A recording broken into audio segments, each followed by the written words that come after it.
What is going on, everybody? Welcome back to the channel. Playoff basketball is back for the first time since the 2020 bubble.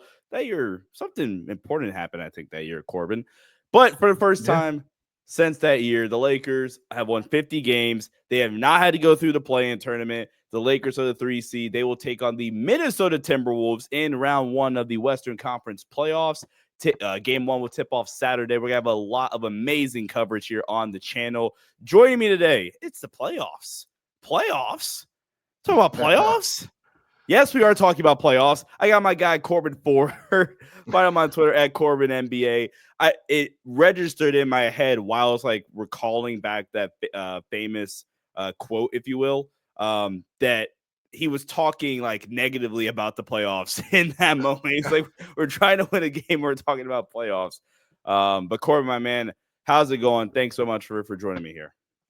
Yeah, wouldn't miss it, man. Happy to be here. Thanks for having me. Yeah, it's there. I can't believe that time is here. Lakers are postseason, locked in, like the first time in, like you said, years, right? And it's exciting. It's exciting. So ready to kind of break this down with you, get started on the journey, the film cramming, the late night sessions, the live reactions, the living and dying with every loss. All that comes in literally a few days. So I mean, it starts now technically because we're already prepping for it, but here we are. Yeah, so like I said, the Lakers will take on the Timberwolves. Game 1 Saturday night, 8:30 Eastern, 5:30 Pacific. NBA terms, 8:45 Eastern, 5:45 Pacific. The game will not be starting on time. No. We'll have a lot of great content and coverage for the series, previewing the series throughout the series on this channel.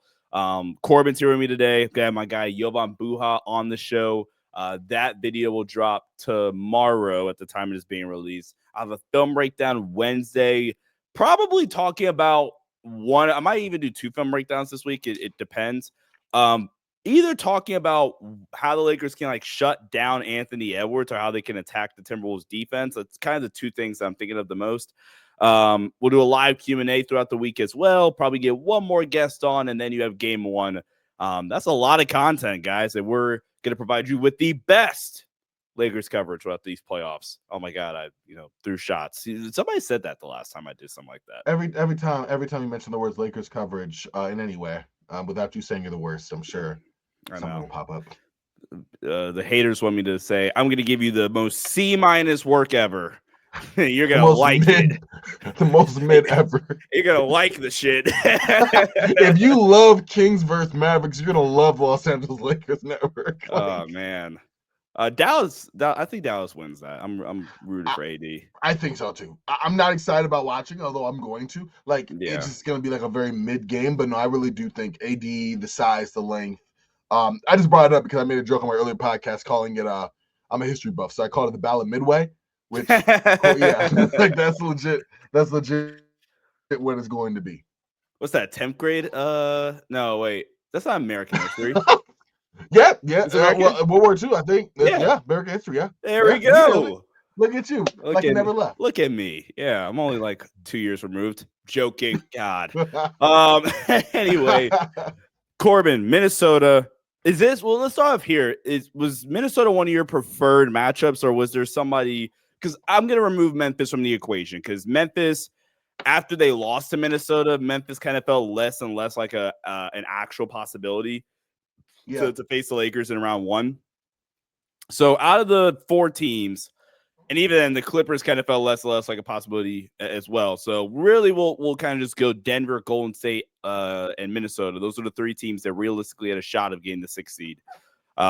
Clippers was basically 4, 5, or 7. Yeah. Was Minnesota your preferred option out of those 3 teams? And if not, who was it for you? Yeah, it's funny. I was listening to, your pod with Jovan, or Jovan's pod with you rather, talking about the preferred, not preferred, but just playoff possible matchups for the Lakers. And I was kind of getting my head on Minnesota because, believe it or not, I mean, Anthony Edwards joked about it, saying just a little short time ago that they were probably going to be in the play-in, and that they made their way to where they are now. I hadn't even really factored them in, I'm going to start getting close. I was like, I guess, had my mind fixed on Golden State. And I would alternatively both like that matchup and then not like that matchup. So basically, Minnesota hadn't really factored in. I'm thinking about it in the lens of them, Golden State or Denver. Denver's thinner. Denver's been through a bit more turmoil. Denver still has Nikola Jokic, and although I liked the Lakers matchup with Jokic this past just last month and how they did, I'm not excited to have to see that again right now. So yeah, I guess and then as far as Golden State, Curry, it's fun. There's matchups, the small ball. There's just a lot there. So Minnesota is the unknown with this current Lakers iteration. I was intrigued by for sure. I think that there are clear blueprints in place for Lakers to kind of get what they want to hopefully take over the series. Yeah. So for me, I kind of prefer Denver. Although if we go back to the Jovan pod that you referenced, I had them 2-3 because at the time we ranked all 5 possibilities. Memphis for me was number 1, meaning I wanted to see Memphis the most. Then it was Minnesota, then it was Denver, then Clippers, then Golden State. And looking back, I don't really disagree with much of what I said there. The only thing I mean, obviously this is pre Michael Malone firing. Anthony Edwards is ridiculous. I think one of the biggest parts, and Corbin, correct me if I'm wrong. Do you feel like Ant's second half of the year has been underrated? Because I did my All NBA ballot. Mm-hmm. I don't have one, even though not gonna continue that thought. I don't have one, but I eventually wound up giving my last first team slot to Anthony Edwards. Played 78 of the possible 82 games, might have been 79 of the potential 82 games. And one of his biggest drawbacks at the beginning of the year, there were 2, and they're not even great still, but he's just significantly improved upon them. His 2-point scoring was starting to get legitimately concerning, and then the decision making is still spotty. And I think in a playoff setting, it's possible that it is still going to be spotty, but I think it doesn't get talked about enough, and maybe it does. The fact that he's like this season at least been the second best 3-point shooter in the league. It's really only because I'm giving Steph his props still, and I mean, not saying that in a degrading way to Steph, but do you think Ant's second half of the year, because the Minnesota situation and the negative publicity maybe of Minnesota, that Ant's kind of gone underrated in the second half of the season? I do. I think he's definitely been a killer. He's been the huge reason why Minnesota made the surge that he did. Obviously, finishing the season with the most threes made in the season has shown his growth there, and not just in terms of makes, in consistency, in volume. You know what I mean? All of that has risen, and you're right. Everything you mentioned, his body in between game, the fact that the decisions can be troubling at times, or the fact that, listen, I've been doubled, I've been passing out, I'm shooting this one, like regardless. He has a few of those too, but it's also the same reason that makes him great, right? His ability to kind of continue to force the issue, his ability to, leave his imprint on the game and force his will offensively. So yeah, I think even having the 3 ball as a reliable weapon, like, okay, now, yeah, you're playing for the drive and he's more dangerous from the 3, but you still can't let him get the drive. You probably want to get the mid range where he's been spotty, but like, is that a volume and just like, I don't think he's a bad shooter in the mid range, just he's so much better everywhere else. The numbers will say he's a bad shooter from mid range this year, so there is that.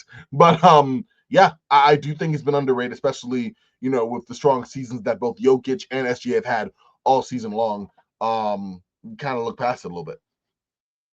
Yeah, absolutely. So, excuse me. Let's start here. What would you say is the biggest thing that scares you?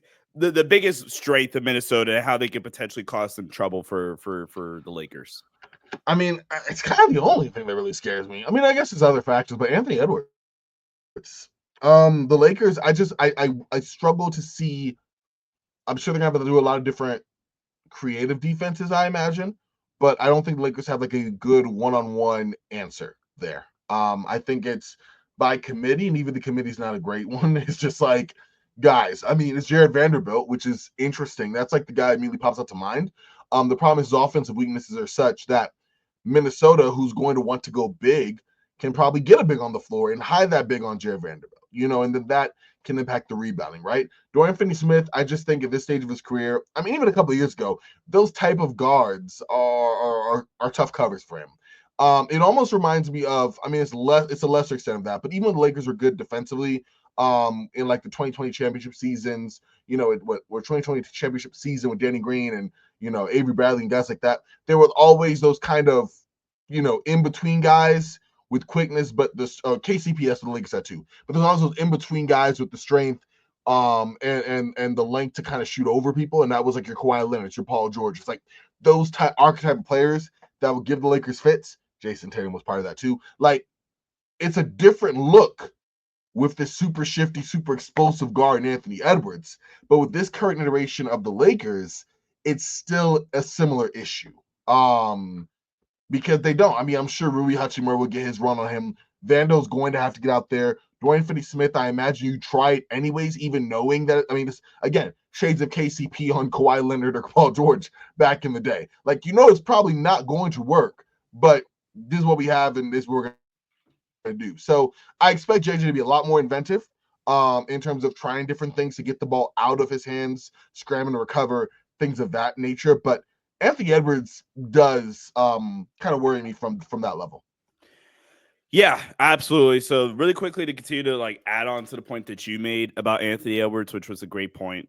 The Lakers, the one thing that gives me some sort of optimism about, guarding Anthony Edwards is the fact that how they've typically guarded these ISO. I mean, not even like, hold on, let me pull up Anthony Edwards play type data really, really quickly. But how they've okay. First guy that pops in my head is Shea. And it's because they've done this more recently. And it's a pretty heavy ISO usage player. 20% of his scoring possessions have been in ISO. 33% of his scoring possessions have been a pick and roll, where he is gunning from 3 out of ball screens this season. But the Lakers are going to do a lot of switching. Mm-hmm. So it's going to result in more isolation possessions in general, because if they're switching the ball screens, Ant's probably just going to try to attack the matchup.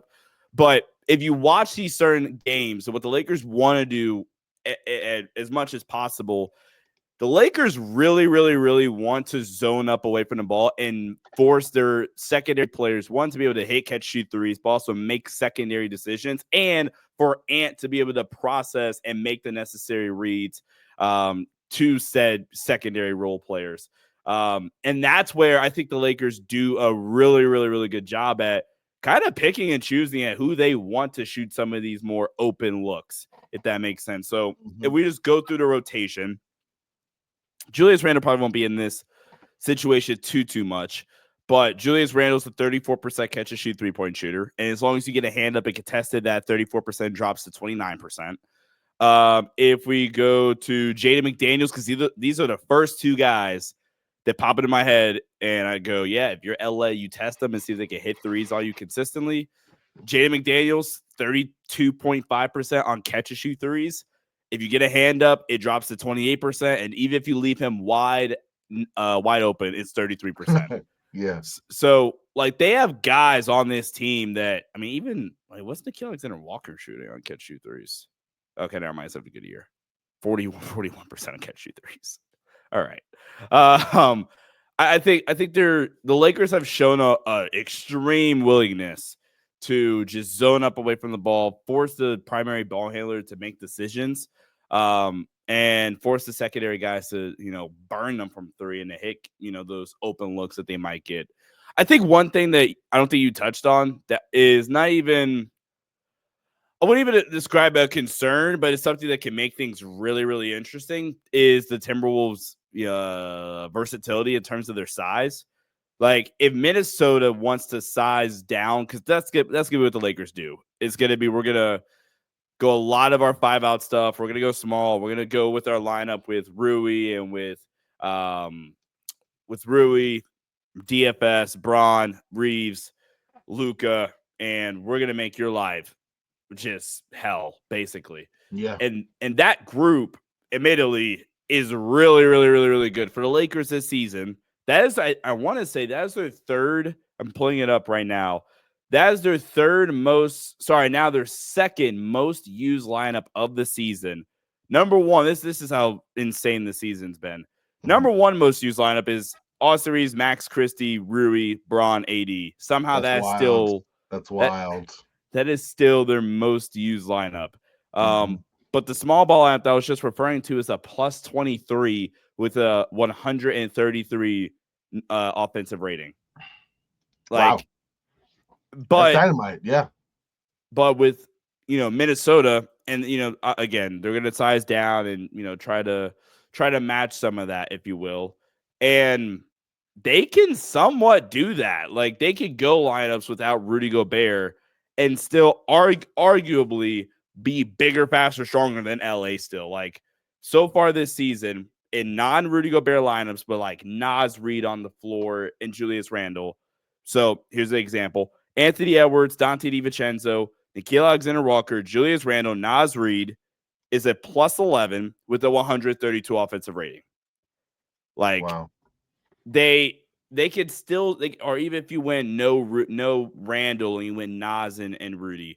The point is though, like them sizing down, it can like they still have the speed and the versatility because of Jaden, because of Nah, because of Ant, and et cetera, et cetera. So I do think that is a potential just something to keep an eye out on, because I don't think the Lakers small sizing down is gonna be that crazy, and that makes sense. I think it'll work, but I don't think it's gonna be as insane as we've seen it, if that makes sense. No, I think it makes perfect sense. I think you're right. It's gonna be a battle of kind of preferred lineups in that way. So that's one of those where Lakers. It's like you said, it's a big small lineup, right? And the Wolves do have some personnel that can make things interesting on that end. So yeah, I think that's going to be some of the finer points looking at how they play. And I'm gonna definitely look at recent data. I know they haven't had a lot of matchups since the current iteration Lakers, but I think it is going to come down to a lot of like who's more comfortable in whatever adjusted lineup they can put out there. Their number one lineup on the season. It's actually the same lineup I was just talking about with Naz and Julius. If you go Naz and Rudy with Ant, DiVincenzo, Nah. I mean, we've talked about Ant's 3-point shooting. We've talked about Nas 3-point shooting a little bit. Dante on catch and shoot looks this season. You look at another 41% catch and shoot 3-point shooter. That group is a plus 14, but a considerably better defensive unit. And I think that's what it's going to be in this series. I don't think it'll be playing Rudy off the floor.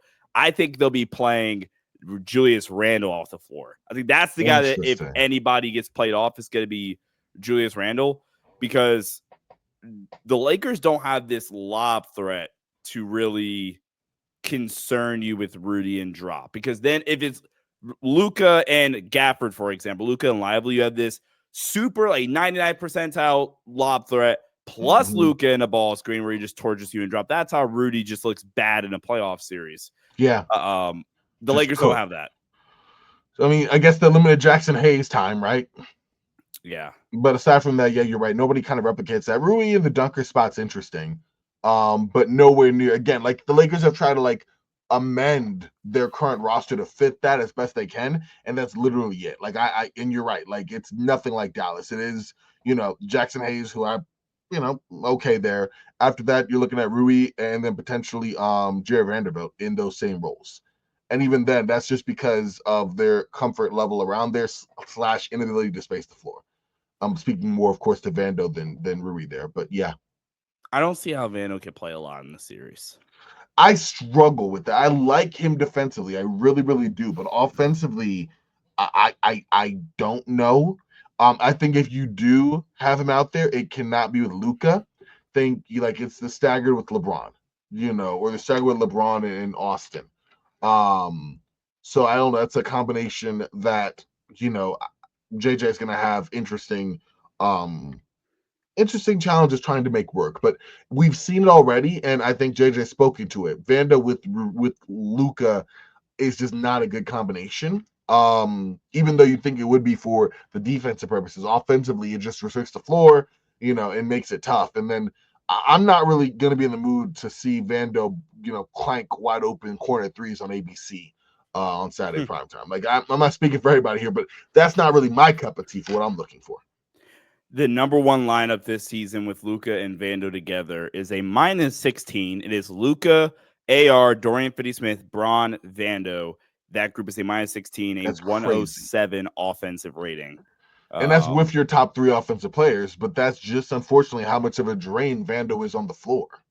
That would be the group too. That'd be the like just thinking about like, okay, how do we get Van on the floor? That's the group you play him with. Yeah, you got supreme spacing. You have good offensive creation that can try to make advantages for you since you're not really that kind of guy.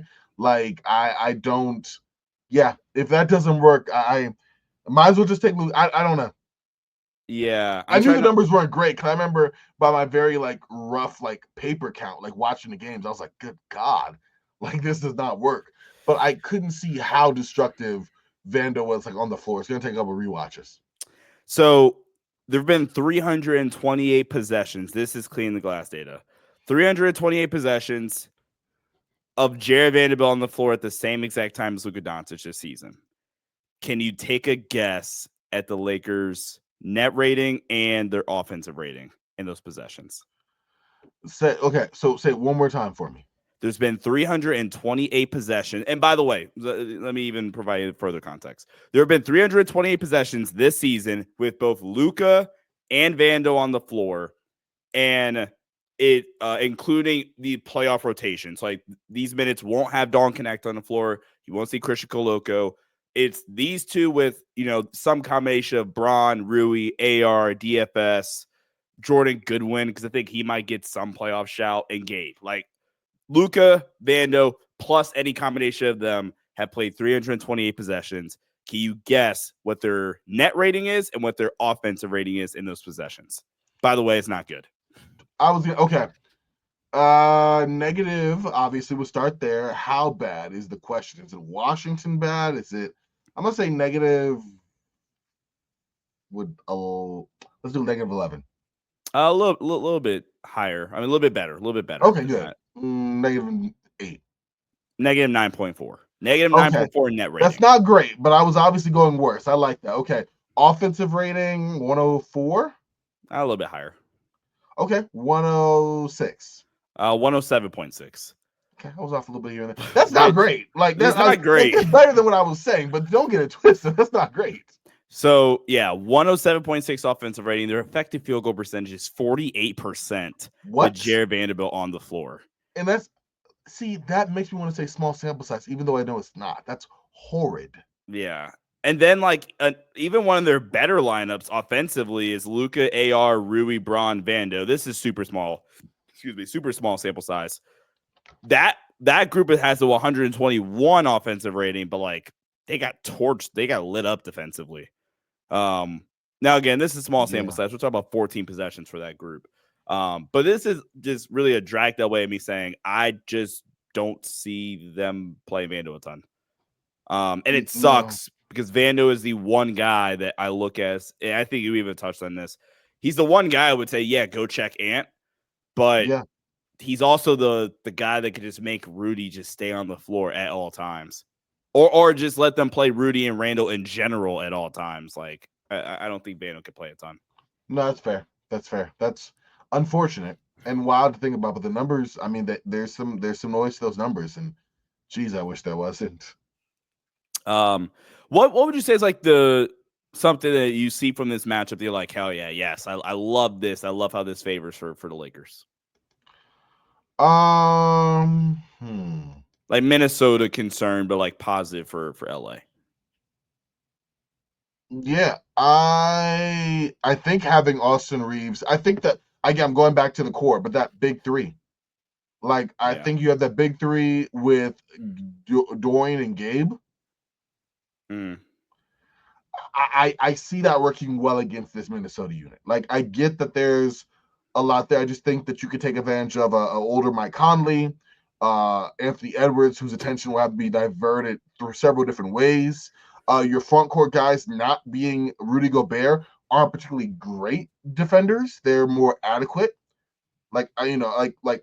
Naz Reid and Julius Randle aren't exactly putting the fear into me. They're there. They're big bodies. But if they're spacing out to the corners, I see wide open threes for a Finney Smith or Gabe. And we've seen what they can do when both of them are knocking down 3 or 4 threes a night, right? Luka dragging the guy out. And I like the matchup, the matchup attacking. I call it the appetizer trio. That's what I call it with the three, because they just will find the matchup that they want. It doesn't always have to be a big. That's the beauty of it. It could be okay. Now we go for Julius Randle. Okay. Now he goes for Naz Reid. What I love is a little wrinkle where LeBron's like, oh, Dante DiVincenzo on me? I'll go to the post. Like different wrinkles like that, where, okay, it's the same type of hunting without the traditional, okay, ball screen, now scram and let me kind of get to my guy one-on-one. LeBron taking some of the posts immediately brings help over. Now you got second side action you can get into. Corner threes or get Luka the ball wide open. We saw a beautiful, I think it was Luka against the Mavericks, where it was that beautiful kind of pass action where I think went from the post to Rui in the corner, Rui with the pass to Luka, the easiest three I've seen in his life as a Laker, where held the pose like I see that happening against the Minnesota defense. That is good, but again, the Lakers are going to try to run for isolation. And I like the Lakers' offensive guys against a Nickeil Alexander-Walker, against a Mike Conley, against a Julius Randle. I like him against Anthony Edwards. I just think there will be some fun matchup hunting there, and I feel extremely comfortable with the Lakers' ability to exploit on that. Really quickly, we saw these teams once so far this season post Luka Doncic trade. LeBron went off for 33, 17, and 6. Austin Reeves, 23.6 boards, 5 assists. Luka, 21, 13, and 5. No Julius Randle and no Rudy Gobert for Minnesota in that game, but LA was able to get the win. This was on February 27th. This is when the Timberwolves are kind of down the dumps. Since then, if we actually, there's a point that you brought up brilliantly that I really, really do want to touch on. But if we go since February 27th, so we'll call it, February 28th to now, Timberwolves have been on a roll. At that time, the Timberwolves were 32-8. Since then, Corbin, Timberwolves tied for the 4th most wins in that time frame. They've had the 3rd best offense in that time frame, the 6th best defense, the 3rd best net rating. Timberwolves have been playing really, really good basketball as of late. The point that you brought up that I really, really want to touch on kind of leads perfectly to one of my biggest concerns with Minnesota, but it's a really big, point favoring to the Lakers, and arguably the most important based off how I think LA is going to play this matchup, especially defensively, because this is kind of where I'm going. The Timberwolves don't have enough playmaking, I don't think. They don't have enough playmaking, and that basically means you need Mike Conley to be out there for you. But Mike Conley being out there for you means, okay, you have to guard one of Luka AR. Yeah. Because Ant, I think we saw last year in the playoffs, I think Ant's a good Luka guy. That's the other thing, too. I don't really think there's a lot of people that think that Jaden McDaniels is a Luka guy. I don't even think Jaden McDaniels is a really good Luka guy. I think Luka just throws his body around so much to where Jaden's just going to get in foul trouble. He'll be the guy that gets the task. But damn near, I think he's better off on Braun, if we're being completely honest. But the Lakers have too many options. It's going to force them. It's going to force them to go. I can't speak. It's going to force them to go Jaden McDaniels on Luka. I expect Ant probably to guard Austin. Randall probably to check Braun. Jackson with Rudy, or Rudy with Jackson, and then that leaves Conley with God. Yeah, it's a problem basically, and the fact that Conley's had a really bad year, but the fact that you're arguably still best playmaker is just such a big defensive liability. That's really, really concerning because he's got to guard somebody. And then that means Ant's probably guarding a less favorable matchup because I'd argue Ant guards Rui, but then that goes into, I think you're kind of scratching the surface at this point. Ant's a bad team defender. He's not a good team defender. He'll get lost watching the ball. The focus isn't there. The focus isn't all the way there. So if you might have been Russell Westbrook, like peak Russ, he has the tools to be a very good defender, but for reasons we already know, based off of who we love about Ant as well, he won't be. So now that means Conley's guarding AR, and that's just fish fry. That's just that's rack him up. And then the second thing is, and this one isn't even more statistically proven technically, although it won't take much for me to find it. I don't trust their playoff late game offense, honestly. Minnesota, out of every playoff team this season, is this okay? in clutch time offense this season, out of every single playoff team, there are only 2 playoff offenses that have had a worse offensive rating in the clutch than the Timberwolves. And one of these teams just got their best player back. The Clippers are 22nd. The Bucks are 28th in clutch time offense. Those are the only 2 teams that have a worse clutch time offense than the Minnesota Timberwolves in the playoffs. Wow. Now, and the opposite, the Lakers have one of the best clutch time offenses. Overall in the season, they were 7th in clutch time offense, and out of teams secured with a playoff spot, they would be 6th. The only teams with a better clutch time offense than the Lakers would be the Denver Nuggets, and I think we know all about that. The Cavs have an elite clutch offense, the Celtics, the Thunder, and the Pacers. Then it's the Lakers.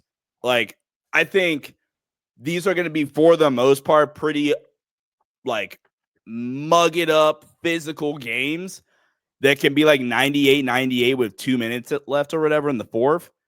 And at the end of the day, you have Luka, Braun, and AR. And you have 3 high-level playmakers, high-level shot creators that you can go to depending on like what matchup you prefer and who's hot and whatnot.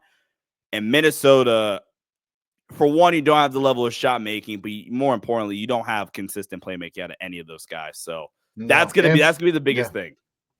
That's a lot of pressure put on Anthony Edwards, which like he's shown he can hold. I mean, granted, he had a much better Mike Conley last year than he did with another year older Conley. But that's a lot between trying to score and get his, but also being, the best playmaker on the team, essentially.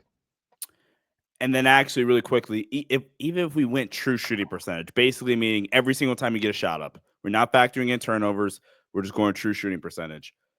The Lakers have the second best clutch offense in the league. Wow. Only offense that has a higher true shooting percentage than clutch is the Denver Nuggets. The Minnesota Timberwolves would be the worst. I'm sorry, the Rockets would be worse, actually. But the Timberwolves would be the second worst playoff offense if we're just going off a true shooting percentage. So, wow. Second worst playoff offense, the second best playoff offense in the clutch. Something to kind of think about there. We're not going to go too long here on this show. I do kind of want to wrap up with final thoughts. And I just saw your message in the chat. I don't know why I just saw it. I wish StreamYard would like put a sound effect in my ear. Or just something. Or a little pop-up chat on the side, yeah. Yeah, like it could have been a poor like, hey Sean, can you hurry the hell up or something? I thought it was that, honestly. No, not at all. But that's funny that exactly. Shout out to StreamYard there. Let's do our predictions here really quickly before the series. I haven't watched too much film. I don't know how much you have watched. So I'm kind of going off of previous knowledge and some of the advanced data I've been able to look at over the past 32 minutes or so that we've been recording. What's your series pick and why? I'm going to take Lakers in 6. Okay. I've gone back and forth. Actually, it's just talking to you, but I just did one kind of previewing the entire playoffs, and I said I like the Lakers ultimately to be able to force Minnesota out of what they want to do, more so than I like Minnesota to do the opposite to LA. Right now, Ant could go supernova. I know, AKA, I guess, or not AKA, but a la, last year's postseason against the Suns. That might be something. Maybe the Wolves are able to withstand Lakers' attack and still keep their rebounding on the floor. And LeBron's still nagged with, kind of dogged with injuries. And, Luka's ice cold and Austin Reeves ineffective. But that's a lot of ifs. And I just don't see all that happening. I give the Wolves and honestly the Western Conference too much credit to say, the Lakers sweep it. And I give them too much credit to say Lakers win in 5, even though I could see that. I'm going to say the Wolves get 2, but I think ultimately the offensive trio of LeBron, Luke, and Austin Reeves is too much. And honestly, I'd love to see that Trace Leche's lineup out there too. I'm just kidding. But yeah, I'm gonna go Lakers in 6. I think one of the things that gets hyped up too much is the whole, teams don't normally win in game 6 on the road and da da da. I think that's kind of BS. I kind of agree with that, but even if I didn't agree with that, you have 2 killers who love historically playing teams in their own building. Yeah, with LeBron and Luka. Exactly. They love it. Austin Reeves' sample size is still kind of small, but we've seen it with LeBron for over 20 years. Yeah. And we've seen it with Luka every year that he's been, right? So, yeah, but I'm with you. I think there's a lot of noise to that without there being a lot of real substance, even if I didn't take into account that we have two of the best closers in the game. Yeah. I was saying that preemptively because I do have Lakers in 6. Okay. Lakers in 5, because I get it, right? I guess possible. It's possible. I think it's also just funny because of we're going to hear Shannon, Unk. We're going to hear him all day tomorrow and all day Tuesday and all day Wednesday, Thursday, Friday, Saturday, Sunday until the series is over. But I'm giving Ant a lot of respect here and credit because I think Ant right now, how the level that he's playing at, I pulled up some numbers here, Corbin. I just tweeted out. I tweeted out a little bit earlier on in the show while you were giving one of your great points. Anthony Edwards in the first. This is before the trade deadline. He was a 46% 2-point scorer. That's it. He was a 46% 2-point scorer, easily a career low. Since then, while still being one of the best 3-point shooters on the planet, Anthony Edwards has since then become a 56% 2-point scorer, basically for the past 2.5 months or so to round out the rest of the regular season. And that this is also a part of the same stretch that I just talked about where they're up 17-6, one of the most efficient offenses in basketball. And then you combine that with the pull-up 3-point threat. I think Ant, if the 2-point scoring is legitimate and in terms of just his ability to put that much pressure on the rim, the pull-up midi, it's still very much kind of suspect. And I don't think he's, has a little bit of a floater in his game, but he's shooting 34% on pull-up twos this season. So I think the Lakers are going to force him to shoot as many of those as possible. But at the same time, like, who's stopping Ant from just getting to the rim whenever he wants? I think their team defense will have to do a lot of the heavy lifting here. Yeah. The former wife that died alive. I'm Haven. Lakers. I made it my own just for shout out to Shannon. Goodness. This just overall elite 3-point shooter with the slashing ability. He's going to be like a handful. I think he gets them for sure 1. I think he's good enough to honestly get him 2. And I don't know. I'm going Lakers to 6. Maybe that's the conservative pick by me, but I do feel confident in LA winning simply because I think a lot of these games are going to be close, and I don't think Minnesota's clutch offense is good enough.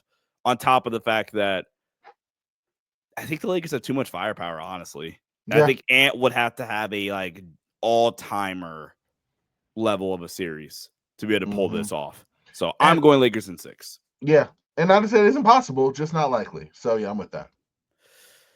Anything else here before we wrap up part 1 of this series preview?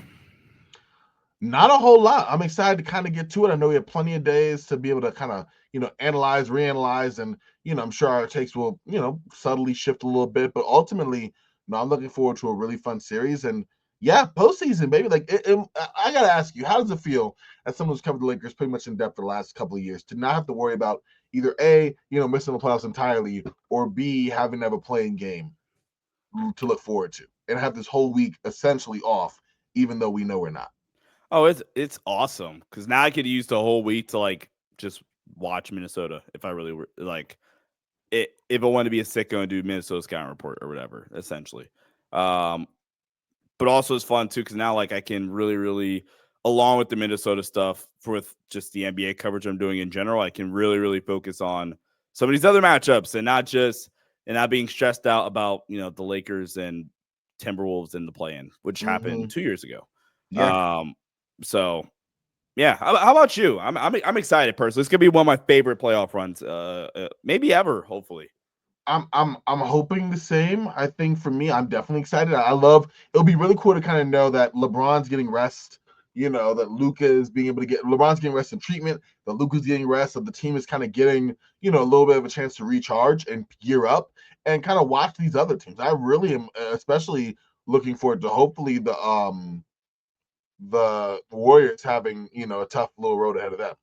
Whether or not they will, we'll see. But I'm looking forward to really kind of scouting out the competition and seeing how it shakes out and being able to, like you said, focus on opposition, look on some trends kind of heading toward the end of the season and see how that impacts the Lakers moving forward rather than worry about, oh, wow, hopefully they can win this game, and then they get 3 days of rest. But if they lose this game, none of that mathematics. We don't have to worry about that. Yeah. So, guys, like I said, this is part 1 of a week-long preview of the Minnesota Timberwolves series. Like I said, this dropping on Monday. Jovan will be on the show tomorrow. Hopefully a film breakdown. Yeah, there we go. Best intro of the business. Sorry. Yes. Hopefully a film breakdown Wednesday. Probably looking at like guarding Anthony Edwards and how the Lakers could potentially slow him down. Food for thought. Granted, this is kind of before the big run that they made, like I said. And their last game, Lakers did a good job of limiting his shots. He only had 18 points. And he took 12 shots in that game. Back on February 27th, Jaden McDaniels led the team in shot attempts. He took 18 shots. That's funny. That's a win for the Lakers. Funny. Make sure you guys go check out my guy Corban on Twitter at Corban NBA, host of the Indie Basketball Podcast. It's been a while. I got that right. There we go. You nailed it. That was perfect. Yeah, so go check Corban out. Corban, thanks so much, man, for hopping on with me. Hey, I'm always happy to be here, man. As always, go Lake Show. We're in the playoffs. I'll catch you guys in the next one. Peace out.